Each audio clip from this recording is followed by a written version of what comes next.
بسم اللہ الرحمن الرحیم، السلام علیکم۔ میں گور بٹ سیاستہ کے پلیٹ فارم سے آپ کی خدمت میں حاضر ہوں۔ خبر یہ ہے کہ قاضی آ گیا میدان وچ ہیج مالو۔ یہ خبر کیا ہے اور بڑی اہم ڈیولپمنٹ ہے، بہت اہم، اس میں آپ کو معلومات ملیں گی۔ ذرا ولاگ کو اینڈ تک دیکھیے گا، مگر اس سے پہلے میں ایک گزارش کرنا چاہتا ہوں تمام اپنے ویور سے کہ برائے مہربانی اکثر لوگ جو ہیں مجھے یہ کہتے ہیں کہ جناب آپ کا ولاگ نہیں مل رہا۔ اچھا، اب کچھ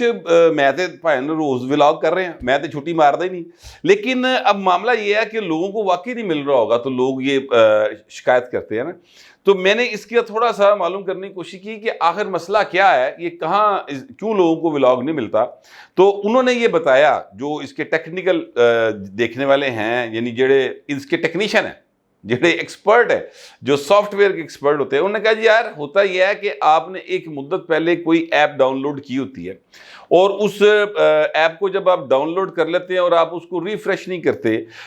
تو پھر آپ کو وہ ایپ میں پرابلم آنا شروع ہو جاتا ہے۔ تو آپ کے جو ویورز ہیں ان میں سے اکثر نے ہو سکتا ہے کہ اس کو جو یوٹیوب کی ایپ ہے اس کو ریفریش نہ کیا ہو، تو ایک تو آپ ان سے یہ ریکویسٹ کر دیں کہ وہ اس کو ریفریش کر لیں۔ دوسری بات یہ ہے کہ اگر سم ٹائم یہ ہوتا ہے کہ کیونکہ یوٹیوب کا اپنا ایک الگوریدم ہے اور اس کے مطابق چیزوں نے چلنا ہوتا ہے، ان کی آرٹیفیشل انٹیلیجنس جو ہے وہ بہت اعلیٰ کوالٹی کی ہے، جو اے آئی جسے کہا جاتا ہے، تو وہ اپنے حساب سے چیزوں کو لے کر چل رہی ہوتی ہے۔ لیکن سم ٹائم ایسا ہوتا ہے کہ جو بیل آئیکن لوگوں نے دبایا ہوتا ہے اس کو دوبارہ، یعنی پہلے اس کو جو آپ نے کلک کیا ہوا ہے اس کو ان کلک کریں، پھر دوبارہ سے کلک کریں، یعنی بیل آئیکن نو، یعنی گھنٹی دے بٹن نو تسی ایک باری پھر دبا دیو، یعنی پہلے ایک دفعہ دبائیں گے وہ ختم ہو جائے گا کہ جناب آپ کو نوٹیفیکیشن اب نہیں آئے گا، پھر آپ دوبارہ اس کو دبائیں گے اور اس کو پھر آپ پرسنلائز پہ کر لیں گے کہ فوری طور پہ آپ کو وہ جو ہے نوٹیفیکیشن آ جائے جیسے ہی ہماری ویڈیو اپلوڈ ہوگی، تو پھر یہ معاملہ تھوڑا سا بہتری کی طرف چلا جائے گا۔ یہ مجھے جو یوٹیوب دے ماہرین ہیں انہوں نے دسیا جی، میں یقین جانیے کہ پچھلے 3-4 سال سے یہ یوٹیوب کے اوپر ولاگ کر رہا ہوں، مگر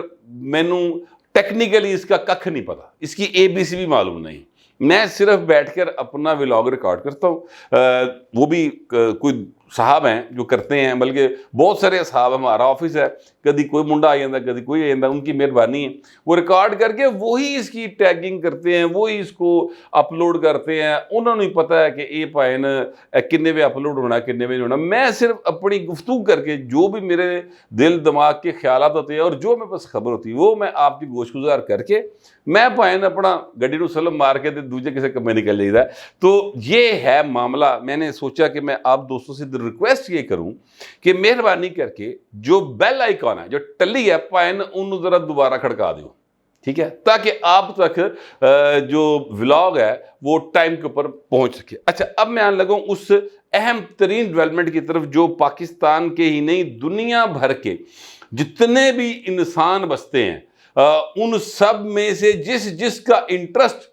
پاکستان کے معاملات پر ہے۔ اچھا، یہ بات ذہن میں رکھیے گا، یہ جو ریجن ہے جس میں ہم رہتے ہیں، یعنی سارک ممالک والا ریجن، افغانستان، ایران کو تو خیر میں سارک ممالک میں نہیں ڈالتے وہ، لیکن ایران ہو گیا، چائنا ہو گیا، انڈیا ہو گیا، نیپال ہو گیا، کھٹمنڈو ہو گیا، یہ جتنا بھی ریجن ہے اس میں آپ کو اچھا لگے، آپ کو لگے برا، لیکن پاکستان سے صرف نظر کرتے ہوئے آپ اس ریجن کے معاملات کو دیکھ نہیں سکتے۔ جتنے بھی اس ریجن کے اسٹوڈنٹس ہیں، یعنی دنیا میں، چاہے واشنگٹن ڈی سی بیٹھا ہے، پاویں آسٹریلیا بیٹھا ہے، پاویں ماسکو میں بیٹھا ہوا ہے، جو کوئی بھی شخصیت، جو کوئی بھی ڈپارٹمنٹ اس ریجن کے متعلق جاننا چاہتا ہے وہ پاکستان کو مائنس نہیں کر سکتا۔ وجہ یہ ہے کہ پاکستان پچھلے 40 سال سے، بلکہ اس سے بھی زیادہ عرصہ ہو گیا، حالت جنگ میں ہے۔ میرا خیال ہے کہ ریسنٹ ہسٹری، جو بھی سیولائزڈ ہسٹری جس کو ہم کہتے ہیں، پچھلے کوئی 200-300-400 سال دی، 300 سال تو زیادہ ہو گیا میں حال اس گل نوں، اس میں سب سے لمبی جنگ لڑنے والی اگر کوئی فوج ہے نا تو سر وہ پاکستان آرمی ہے۔ پہلی افغان وار سر ہم نے لڑی، اور اس کے بعد اس کے اثرات بھگتے، پھر ایک اور افغان وار ساڑھے سر تے آ گئی، وہ ایک فون کے اوپر پرویز مشرف نے یو ٹرن لیا تھا. پھر جناب وہ اسی اینے سال بھگتی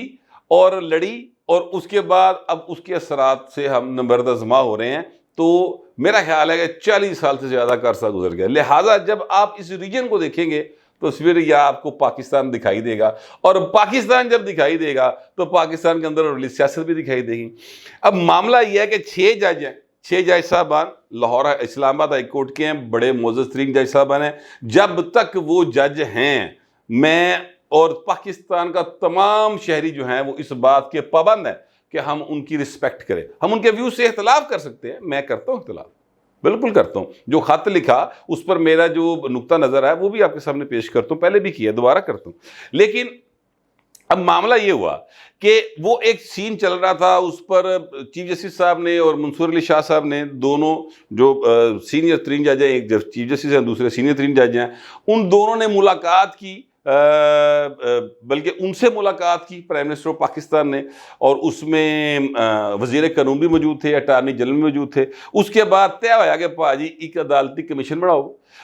جو انکوائری کمیشن بنائے جو انکوائری کرے, اور معزز ترین ایک جج صاحب کا انتخاب کیا جائے, اور انتہائی شریف جج صاحب جو ہیں جسٹس جیلانی صاحب, ان کا انتخاب کیا گیا, اور جناب وہ کمیشن بنا دیا. ٹی آر او بھی طے ہو گئے, اور جناب کابینہ نے منظوری دیتی. ہوں ججاں نو پی گیا رفڑ, اور ججوں کے چاہنے والوں کو رفڑ کیا پڑ گیا, رفڑ یہ پڑ گیا ججوں سے مراد میں انہی 6 ججز کی بات کروں کہ پاجی اے تے پوچھے گا کہ پائے نا تسی آؤ نا ذرا اے دسو اے تسی نوٹس کیوں نہیں لیتا. یہ واقعہ مئی 2023 کا ہے, تو آپ نے یہ بات اب کیوں کی؟ اچھا آپ نے کی تو آپ تو خود جج ہیں, آپ اس کا نوٹس لے کر کیوں نہیں آپ نے بلا لیا کہ آؤ نا بہو جی ہے ذرا آئی ایس آئی والے ہو یا آئی بی والے ہو, جو بھی اصحاب آپ کو تھریٹ کر رہے تھے ان کو بلاتے نا, انہیں وڈیاں نو, سیکٹری انٹیریئر کو بلاتے, سارے تو سیکٹری انٹیریئر دے انڈر ہی آتے نا, سیکٹری ڈیفینس کو بلا لیتے, اس کے انڈر آتے ہوں گے. سر آپ پرائم منسٹر کو نوٹس کر دیتے, جج کے پاس بڑی پاورز ہوتی ہے, تو بلاتے کہتے ہیں بہو جی ادھر آؤ نا, ایسا نو کی فون آ رہے ہیں, اے کی ہو رہا ہے, اے کیمرے نکل رہے ہیں, تو وہ پائن پیر تھر تھلی جاندی. لیکن آپ بیٹھے رہے اور آپ نے اس وقت جا کے یہ کیا. یہ سوال ہے, اس کا جواب جو ہے وہ آپ کسی یوتھیے سے پوچھ لیں, کسی جناب ان 300 اصحاب میں سے جو وکلا حضرات ہیں, ظاہر ہے وہ قانون کو مجھ سے زیادہ سمجھتے ہیں, لیکن وہ غیر منتخب ارکان ہیں. یاد رکھیے گا, منتخب باڈیز جو ہوتی ہیں وہ ڈیفرنٹ ہوتی ہیں. لاہور ہائی کورٹ بار ایک منتخب باڈی ہے, پنجاب بار کونسل ایک منتخب باڈی ہے, پاکستان بار کونسل ایک منتخب باڈی, اسلام آباد کی بار کونسل ایک منتخب باڈی ہے, سپریم کورٹ بار ایسوسیشن ایک منتخب باڈی. یہ جو 300 ارکان ہیں جن میں شاید ایمان بزاری کا نام بھی شامل ہے, جس میں شاید سلمان کرم راجہ صاحب کا نام بھی شامل ہے, یہ جو ارکان ہے نا یہ غیر منتخب لوگ ہیں, لہٰذا ان کی وہ حیثیت نہیں ہو سکتی جو منتخب لوگوں کی ہو سکتی. اینی ہاؤ, اب معاملہ یہ ہے کہ جناب انہوں نے دستخط کیے ہوئے ہیں اور ایک درخواست دی کہ جناب ہم نہیں مانتے ظلم کے ضابطے ہے جی, اور جناب تسی نا کنونشن ہی بلاؤ. اوکے, کنونشن کیوں بلانا چاہتے ہیں؟ ویسے آپس کی بات ہے, جلسہ کرنا ہے, کوئی مظاہرہ کرنا, کوئی طاقت کا مظاہرہ کرنا ہے. سر آپ جج ہیں, آپ مظاہرہ طاقت کا یا قانون کا سر عدالت کے اندر بیٹھ کے کریں. پھر ایک خبر دی جو کل رات 11:30 بجے کی ڈیولپمنٹ تھی, اور وہ خبر تھی جناب فہد شہباز صاحب, ہمارے دوست ہیں اور بڑے زبردست صحافی ہیں, انہوں نے یہ خبر دی کہ جناب ان کی کسی بہت ہی طاقتور ترین شخصیت کے ساتھ ملاقات ہوئی, اور ان کے مطابق جو کہ انہوں نے اپنے اس ولاگ میں بات کی, انہوں نے کہا کہ پاکستان کی سب سے زیادہ طاقتور ترین شخصیت ہے جس سے میری ملاقات ہوئی. اب یہ بات سن کے پائے نا دماغ بندہ جانا ہے کہ یہ تے گل کسی پنڈی پنڈی والے پاسے جا رہی ہے جی, ادھر کا بندہ تو نہیں گا. اندلت ہوئی, اور اس ملاقات کا جب وہ حوال بیان کر رہے تو اس میں انہوں نے کچھ الفاظ ایسے استعمال کیے, ہو سکتا ہے سلپ آف ٹنگ ہو گئی ہو, کہ ہم نے یہ فیصلہ کیا ہے کہ ہم جو ہیں وہ اب ان 6 ججز کی حوالے سے ایک پٹیشن دائر کریں گے کہ جناب آپ از خود نوٹس ہی لو, اور اس از خود نوٹس میں قاضی فائزہ اور منصور علی شاہ شامل نہ ہوں. یعنی ایک بینچ بنایا جائے جس میں قاضی فائزہ اور جسٹس منصور علی شاہ صاحب جو ہیں وہ شامل نہ ہو. آئین کا آرٹیکل 184(3) کے تحت آپ نوٹس لیں اور اس میں جناب ایک اس معاملے کو دیکھا جائے جو 6 ججز نے خط لکھا ہے, اور پھر جناب طلب کیا جائے جو بھی لوگ ہوں. ظاہر ہے پھر وہ ایک پروسیجر ہے, وہ آگے عدالت جو پروسیجر اڈاپٹ کرے گی وہ سب اس کا اختیار ہے. تو یہ ایک ڈیولپمنٹ تھی جو کہ رات دی, اور اس میں میرے لیے حیران کن بات یہ تھی کہ وہ طاقتور شخصیت کہہ رہی کہ ہم نے یہ فیصلہ کیا کہ یہ 6 جج یہ کریں گے, ان کی طرف سے ایک پٹیشن جائے گی. میں کیا کمال ہو گیا سر, یعنی اس کا مطلب ہے کہ ان 6 ججوں کو کوئی اور چلا رہا ہے. وہ طاقتور ترین شخصیت کوئی بھی ہو, لیکن اگر ججز کو کوئی اور ہدایت دے رہا ہے اور ججز اس کے مطابق چل رہے ہیں تو پھر انڈیپینڈنس آف جوڈیشری کدھر گئی سر؟ یہ میرا سوال ہے. اس سوال کا جواب آپ کو معلوم ہو تو ضرور لکھیے گا. پھر وہ طاقتور ترین شخصیت جو ہے وہ اتنی طاقتور ہے کہ فہد شہباز صاحب جو بڑے, اور میں دل سے اس شخصیت کا جو فہد صاحب ہے بڑا احترام اس لیے کرتا ہوں کہ وہ ایک دبنگ, دلیر اور نہ جھکنے والا نہ رکنے والا کریکٹر ہے. یعنی وہ اس طرح کے صحافی ہیں, اور سچی بات ہے کہ میں ان کے سٹائل جو انہوں نے اپنایا ہے اس سے بہت زیادہ لائک کرتا ہوں. میں ان کی تقریباً تمام چیزوں کو بڑے کرٹیکلی بھی دیکھتا ہوں, اور بہت دفعہ ایسا ہوا ہے کہ مجھے کچھ چیزیں سیکھنے کا موقع ملا. بڑا باعلم آدمی, پڑھا لکھا نوجوان ہے, اور انہوں نے جب یہ بات بتائی کہ جناب ایک طاقتور ترین شخصیت جو ہیں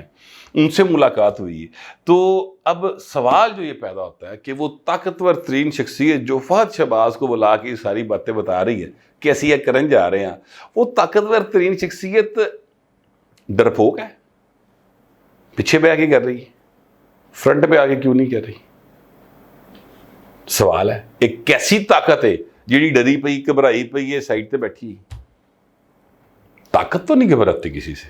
لیکن سم ٹائم اسٹریٹجی کے تحت پیچھے رہنا پڑتا ہے. تو ایک بات بہرحال فہد صاحب کے اس ساری گفتگو میں ڈیولپ ہوتی ہے یا ثابت ہوتی ہے, یا اس سے یہ نتیجہ اخذ کیا جا سکتا ہے کہ یہ 6 جج صاحبان جو ہیں جنہوں نے خط لکھا ہے, یہ اپنے طور پہ اپنی کانشیس کی آواز کے اوپر یہ خط نہیں لکھ رہے, یا اگلا جو انہوں نے پٹیشن دائر کرنی تھی کہ جناب ساڈا خود نوٹس لو, وہ اپنے طور پہ نہیں کرنی تھی, بلکہ کوئی ایک شخصیت ہے طاقتور ترین جو ان کے پیچھے. ٹھیک ہو گیا. اچھا, پھر ہوا یہ کہ آج اب جب میں آپ سے ولاگ کو ریکارڈ کر رہا ہوں تو اس سے ٹھیک 15-20 منٹ پہلے یہ خبر آئی ہے کہ جناب قاضی فائزہ صاحب جو ہیں, جسٹس قاضی فائزہ صاحب, اور میں یہ آپ سے گزارش کروں بڑی مؤدبانہ اور بڑے ہی اپنے تمام بائسز کو سائڈ پہ رکھتے ہوئے بات کروں کہ جسٹس قاضی فائزہ صاحب میری نظر میں پاکستان کی موجودہ جو جوڈیشری کی تاریخ گزری ہے اس میں سب سے قابل ترین اور سب سے عادل چیف جسٹس آف پاکستان ہے. یہ میری رائے ہے. بہت ممکن ہے کہ آپ کو میری رائے سے اختلاف ہو, یہ آپ کا حق ہے, لیکن میں ان کو بہترین جج جو ہے وہ تصور کرتا ہوں جو انہوں نے اب تک کی ان کی جو ججی پائن اس دوران دی گل کر رہے ہیں. کل کو کیا ہوگا وہ اللہ بہتر جانتا ہے. ٹھیک ہے. اچھا جی, اب انہوں نے اس کا لے لیا نوٹس, از خود نوٹس لے لیا اس خط کا. ابھی انہوں نے پٹیشن دائر نہیں کی تھی لیکن اس خط کا نوٹس لے لیا گیا جو 6 ججوں نے لکھا تھا, اور اس پر انہوں نے 7 رکنی بینچ تشکیل دے دی ہے. اب 7 رکنی بینچ جو تشکیل دیا گیا اس میں جسٹس قاضی فائزہ صاحب ہیں, جسٹس منصور علی شاہ صاحب ہیں, جسٹس یحییٰ فریدی صاحب ہیں, جسٹس جمال خان مندوخیل صاحب ہیں, جسٹس اطہر بن اللہ صاحب ہیں, جسٹس مسرت حلالی صاحبہ ہیں, اور جسٹس نعیم اختر افغان صاحب ہیں. یہ 7 ججز ہیں. اب فہد شہباز صاحب کے ولاگ کی طرف اگر واپس جائیں تو اس میں انہوں نے کچھ ججز کے نام لیے ہوئے ہیں, اور انہوں نے کہا کہ وہ فل کورٹ کا جو اجلاس ہوا تھا اس میں ان ججز کا خیال یہ تھا کہ آپ از خود نوٹس لیں اور یہ انکوائری کمیشن کی طرف مت جائیں. ٹھیک ہے. لیکن قاضی فائزہ صاحب نے کہا کہ نہیں, ہمیں اس طرف جانا چاہیے. اب قاضی فائزہ صاحب جو ہیں وہ اس کا نوٹس لے کر از خود نوٹس لے کے بدھ نو سماعت ہوئی پائنا ہے